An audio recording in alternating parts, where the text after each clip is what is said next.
बिस्मिल्लाहिर्रहमानिर्रहीम। Triple I series की एक नई वीडियो के साथ हाजिर हैं और आज हम बात करने वाले हैं इम्तहानात की तैयारी के हवाले से। जब इम्तहानात के दिन बिल्कुल करीब आ गए हैं और यूँ कहें कि हर पेपर के लिए आपके पास अब बस 1 या 2 दिन ही बचा है। लेकिन वीडियो शुरू करने से पहले 2 बातें बहुत अहम हैं जो आपसे करनी हैं। वो ये कि चैनल को सब्सक्राइब करें, वीडियो को लाइक करें, दूसरों से शेयर करें, इसलिए कि इस पर सिर्फ एकेडमिक लेसन्स के हिसाब से बातें नहीं होती। इस चैनल पे आपको हार्ड वर्क से ज़्यादा स्मार्टनेस सिखाई जाती है। दूसरी बात यह है कि मैंने ट्रिपल आई सीरीज़ यानी आइकॉनिक IQ आइडियोलॉजीज़ के नाम से एक सीरीज़ शुरू की है जिसकी पूरी प्लेलिस्ट मेरे चैनल पे मौजूद है। उसकी एक वीडियो देखें तो आपको इंशाअल्लाह कभी भी पढ़ने में किसी भी किस्म की कोई दिक्कत, किसी भी किस्म का कोई खौफ, किसी भी किस्म का कोई डर नहीं होगा। क्योंकि मेरा तरीक़ेकार ये है कि आपको स्ट्रगल, इंटरेस्ट, मेहनत से ज़्यादा स्मार्टनेस की ज़रूरत है। ये याद रखें कि अगर आपके पास टैलेंट है, आपके पास आप स्ट्रगल कर सकते हैं, आप मेहनत कर सकते हैं, तो आप सिर्फ़ और सिर्फ 40% कामयाबी हासिल कर सकते हैं। लेकिन अगर आपके पास स्मार्टनेस है और टैलेंट कुछ कम है, स्ट्रगल कुछ कम कर रहे हैं, लेकिन आप स्मार्टनेस से काम लेते हैं, तो आप 80 और 90% से भी ऊपर जा सकते हैं। तो ट्रिपल आई सीरीज़ यानी आइकॉनिक IQ आइडियोलॉजीज़ सीरीज़ के नाम से जो मेरी प्लेलिस्ट है, उस पर तमाम चीज़ें, उसमें तमाम वीडियोस ज़रूर देखें। ख़ास तौर पर कुछ दिन पहले मैंने MCQs के हवाले से एक वीडियो अपलोड की है।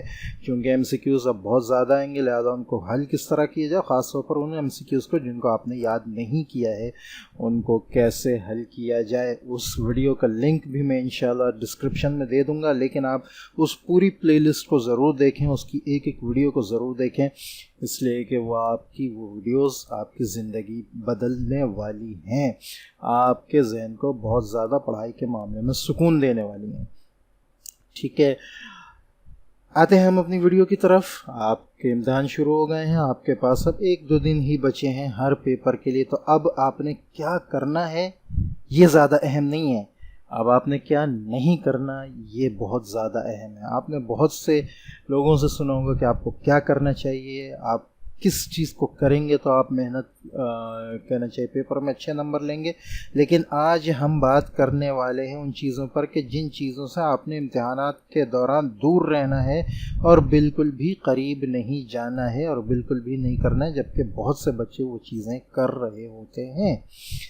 तो लिहाजा हम अपनी वीडियो शुरू करते हैं और point by point almost 15 to 20 points ऐसे हैं जिनको मैं आपसे जिक्र करूंगा और आपने उन चीज़ों से इम्तिहान जब तक ख़त्म नहीं होते आपने बचना है। Number 1, don't be busy on other than your study, specially social media. Social media पर बिज़ी ना हो। पहली बात याद रखें कि सोशल मीडिया आपकी चार्जिंग को ख़त्म करता है। सोशल मीडिया को जितना आप यूज़ करेंगे तो उस दिन आपके माइंड के अंदर जितना पढ़ाई का मटेरियल आना चाहिए तो उससे ज़्यादा उसका सोशल मीडिया का मटेरियल आएगा। और ये ख़ास तौर पे फेसबुक और व्हाट्सएप के बारे में। यूट्यूब के बारे में मैं ये चीज़ नहीं कहूँगा, इसलिए कि यूट्यूब वही चीज़ दिखाता है जो आप देखते हैं, जबकि फेसबुक और व्हाट्सएप जो है वो अपनी मर्ज़ी की चीज़ आप पर थोपता है।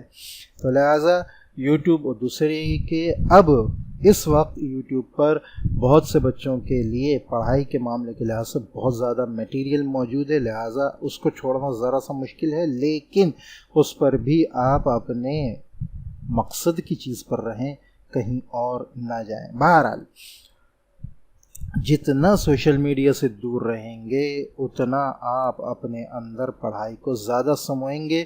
2 दिन में जितना सोशल मीडिया भरेंगे अपने दिमाग में, उससे ज़्यादा कहीं जो है दूसरा वो पढ़ाई जो है वो आपके माइंड से निकल जाएगी। दूसरे ये कि सोशल मीडिया आपको जो है वो आपकी पढ़ाई से डिस्ट्रैक्ट करता है। एक तो आपकी कैपेसिटी को कम करता है, दूसरा आपको डिस्ट्रैक्ट करता है। लिहाजा इम्तहानात के दौरान सोशल मीडिया से और सोशल मीडिया से आने वाली टेंशनों से दूर रहें। Number 2, don't try to revise all the books. ठीक है जी, अब आपने सारी बुक्स नहीं रिवाइज करनी है, सारी चीज़ें याद करने की कोशिश नहीं करें, बिल्कुल भी नहीं करें। जो आपको याद है वो आपके जहन से निकल जाएगा। अब आप रिवाइज करें और ख़ास तौर पर उन चीज़ों को देखें जिनमें आपको इंपॉर्टेंट मिल सकते हैं, जैसे कि guest papers, past papers, important questions आपको कुछ टीचर्स ने बताए, या टेस्ट आपके हुए, ठीक है, मॉक टेस्ट वगैरह होते हैं। पेयरिंग स्कीम अगर आपके पेपर्स की मौजूद है तो आप उससे भी तैयारी कर सकते हैं और मज़ीद आगे जाने की जो है कोशिश नहीं करें। पूरी बुक को आप 2 दिन में घोल कर नहीं पी सकते, ठीक है। तो जितना होता है उसको थोड़ा थोड़ा रिवाइज करने की कोशिश करें। और नंबर 3 जो नंबर 2 से रिलेटेड है वो ये कि हाईलाइटेड मैटर्स को जो है वो ख़ास तौर पर देखें, ठीक है। यानी हाईलाइटेड मैटर्स से क्या मुराद है, आपका एक क्वेश्चन है तो आप उस क्वेश्चन को पूरा, चूँकि आप उसको याद कर चुके हैं, आप उसको लिख सकते हैं, पूरा उसको नहीं याद करें। अब आप उसकी हेडिंग्स देखें, उसके जो इम्पोर्टेंट पॉइंट्स हैं वो अपने जहन में जो है घुमाने की, अपने जहन में चलाने की कोशिश करें और तमाम क्वेश्चंस को इस तरह हल करने की कोशिश करें, ठीक है। Number 4, don't read till the last minute. इम्तिहान से पहले, अब आप इम्तिहान में अंदर जाने वाले हैं, उस वक्त तक नहीं पढ़े। एटलीस्ट 10 to 15 मिनट्स, मैं तो आधा घंटा लेता था, 10 to 15 मिनट्स जो है इम्तिहान से पहले रिलैक्स लें। और किताब आपके पास है तो उसको बंद करके ये सोच के रखें कि अब मैंने कुछ भी आया मेरे माइंड में, मैंने दिमाग किताब की तरफ नहीं देखना। ये जो इम्तिहान से पहले के रिलैक्सेशन के 15 मिनट हैं, ये आपको इम्तिहान के दौरान बहुत ज़्यादा फ़ायदा देंगे। ये थोड़ा सा आराम आपके जहन को जिला बख्शेगा इम्तिहान के दौरान।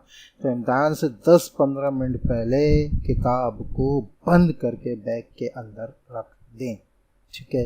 नंबर 5, अब आप अपने याद करने वाले मटेरियल को चेंज नहीं करें। पीसी से तैयारी कर रहे हैं, अचानक याद आया, आखिरी दिन याद आया, ओहो आदम जी के क्वेश्चंस देख लो, नहीं, ऐसा नहीं करना है।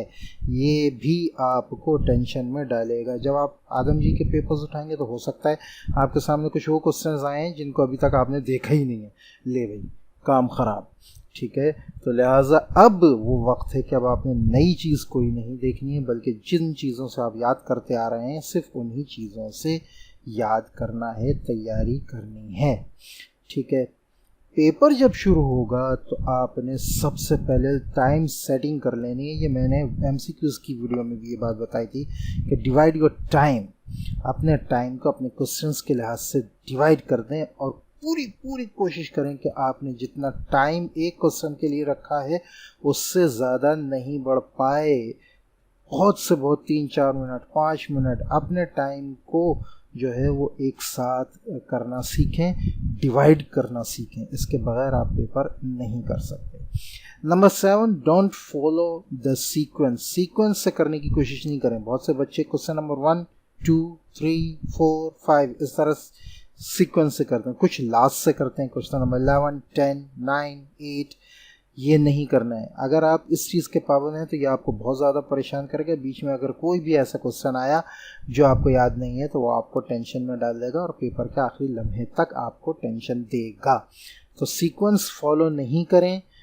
क्वेश्चन पेपर से जब आप कॉपी पे लिखें तो क्वेश्चन नंबर लिखते जाएं। मोस्ट इम्पॉर्टेंट, क्वेश्चन नंबर लिखकर आंसर लिखते जाएं, क्वेश्चन लिखना ज़रूरी नहीं। और अपने क्वेश्चन पेपर पर जो क्वेश्चन आप करते जा रहे हैं उस पर कोई भी हल्का सा, बहुत ज़्यादा नहीं लिखें, हल्का सा निशान लगा लें कि ये क्वेश्चन हो गया है, हल्का सा टिक लगा लें तो ये क्वेश्चन हो गया है, ठीक है। वीडियो को बीच से स्किप बिल्कुल नहीं करिएगा। बहुत सारे इंपॉर्टेंट पॉइंट्स जो मेरे जहन में आते जाएंगे मैं आपको बताता जाऊंगा, ठीक है। लिहाजा इसको शुरू से आखिर तक फॉलो करें। क्वेश्चन पेपर पर ऊपर आप अपना रोल नंबर लिख लें। इससे फ़ायदा ये होगा कि आप किसी भी चीटिंग के इल्ज़ाम में नहीं फंसेंगे। रोल नंबर का ना लिखना आपको किसी भी चीटिंग के इल्ज़ाम में फंसा सकता है, ठीक है। तो क्वेश्चन जो करते जा रहे हैं उनको टिक लगाते जाएं ताकि जब दोबारा आए क्वेश्चंस पर जो क्वेश्चन आपने नहीं किए हैं तो उसमें आप कंफ्यूज ना हो, मैंने कौन से क्वेश्चन किए कौन से नहीं किए, और आपका टाइम ज़ाया ना हो। ऊपर रोल नंबर लिखें। क्वेश्चन पेपर के ऊपर सिर्फ रोल नंबर लिखना है और कुछ नहीं लिखना है। तो लिहाजा रोल नंबर लिखें ताकि आप चीटिंग के किसी भी इल्ज़ाम से बच सकें, ठीक है। नंबर 8, अच्छा, ये कुछ बीच में दूसरी चीज़ें आ गई थी, इस तरह कुछ चीज़ें आती रहेंगी, तो लिहाजा वीडियो को स्किप नहीं करिएगा। Number 8, don't leave the point. Point को लीव नहीं करना है। आपसे सिर्फ डेफिनेशन पूछे, आप डेफिनेशन लिखें। आपसे एक्सप्लेनेशन 5 पॉइंट्स में मांगी है तो 6 या 7 पॉइंट नहीं करें, खुदारा नहीं करें। आपको आंसर 200 वर्ड्स में मांगा है, आप उसको 400 वर्ड्स में नहीं करें। ये बात याद रखें कि चेक करने वालों को इस चेक करने के पैसे मिलते हैं, तो लिहाजा वो कभी भी ज़्यादा टाइम चेकिंग पे देने की कोशिश नहीं करेगा, नहीं चाहेगा इस चीज़ को। और जब आप उसको इस चीज़ पर मजबूर करेंगे तो आपके पेपर को वो अच्छी नज़र से नहीं देखेगा, जिससे आपका अपना नुकसान होगा नंबरों के हवाले से। तो लिहाजा पॉइंट से नहीं हटें, जो चीज़ पूछी है, जितनी पूछी है उतना ही बताएं और वही चीज़ बताएं, ठीक है। नंबर 9, कोई क्वेश्चन नहीं छोड़ना।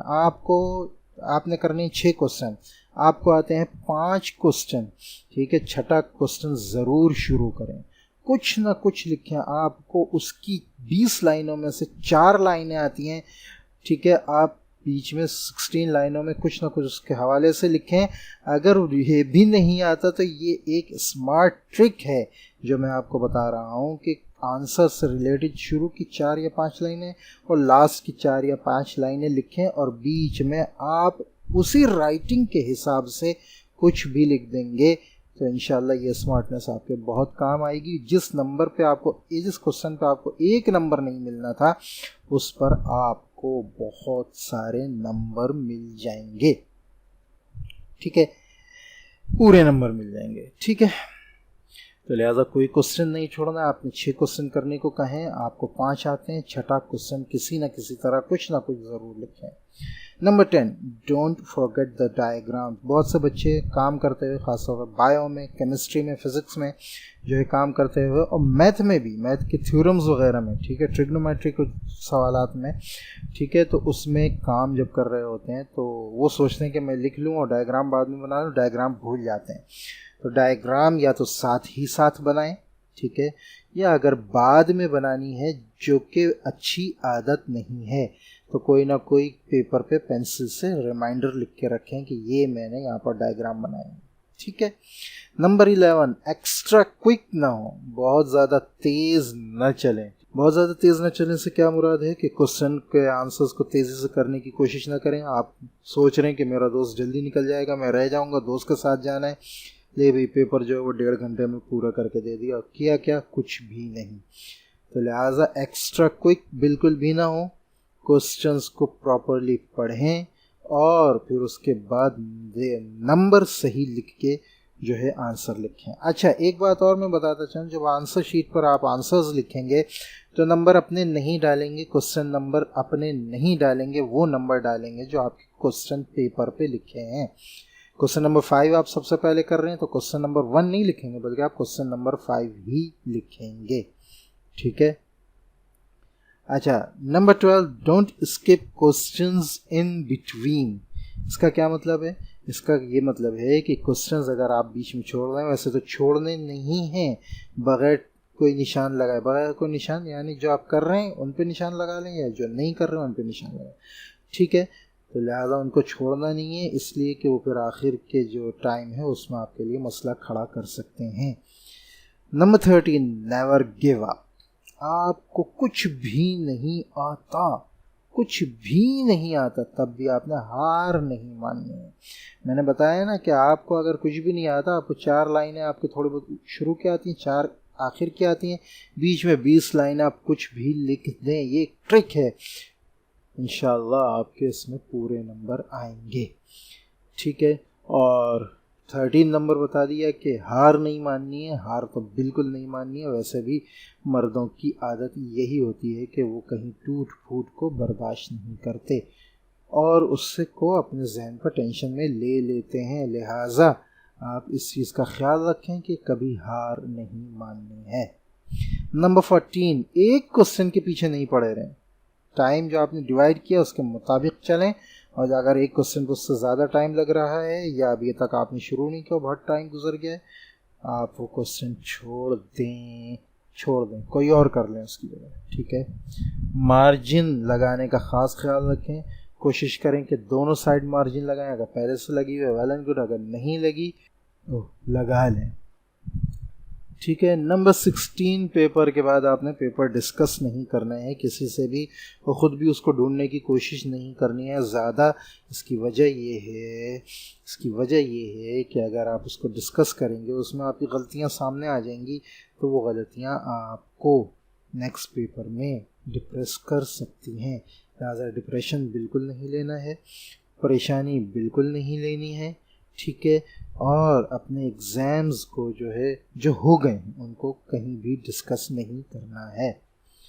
ठीक है। नंबर 17 हमारा ये भी इम्पॉर्टेंट है, पास्ट पेपर्स से स्ट्रेस ना हो। स्ट्रेस किसी चीज़ से नहीं होना है, कोई भी चीज़ है। ठीक है। मज़ीद आपने याद करने, स्ट्रेस ना लें, छोड़ दें, अल्लाह पे छोड़ दें। इंशाअल्लाह वो आ भी गया तो अल्लाह ताला उसको करा देगा। तो लिहाजा घबराना नहीं है, और घबराए बग़ैर इम्तहानात की तैयारी करनी है। तो ये कुछ पॉइंट्स थे जो आपसे शेयर करने थे इम्तहानात के हवाले से। उम्मीद है कि ये वीडियो पसंद आई होगी। चैनल को सब्सक्राइब करें, वीडियो को लाइक करें, और दूसरों से शेयर करें। इल्म की तरवीज में, इल्म की इशाअत में हमारा साथ दें, और वीडियो को शेयर, लाइक और कमेंट इस पर अच्छे से करें, ताकि इल्म की तरवीज में आपका हिस्सा भी हो सके। अस्सलामु अलैकुम व रहमतुल्लाहि व बरकातुहू।